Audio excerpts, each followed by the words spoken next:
তো গাইস তোমাদের করা ফানি কমেন্টস গুলো পড়বো, লেটস গো। আপু আসছি একমাত্র আপনার কাছে আপু। আচ্ছা, বিষয়টা একটু ব্যাখ্যা করবে? যদি আপনারা দেখি না, ভাবলাম আপনার সাথে দেখা করে যাই। শরীরটা খারাপ করলো কিনা গ্রামে আইসা, পানি টানি খায় পেট টেট খারাপ করলো কিনা, এই জন্য দেখতে আসলাম আর কি আপু আপনাদের।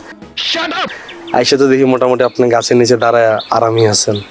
ও মাই গড, পরশু না তোমার সাথে আমার দেখা হলো। চলে গেছে আপু, 2 দিন আপনার সাথে দেখা করতে পারি না আপু, বুঝেন না? এটা হচ্ছে না, বলো কেন আসছো? খাতা কলম নিয়ে বসছিলাম, মনে করছিলাম একটা কবিতা লিখবো, লিখছিলাম দিলাম একটা কবিতা লিখছিলাম আপু। আচ্ছা, ভেরি গুড। মানুষ যে পরিমাণ নিরুৎসাহিত করলো আপু, একটু বলি। অফকোর্স, শোনো।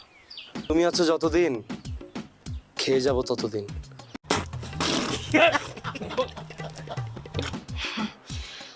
খুব সুন্দর কবিতা।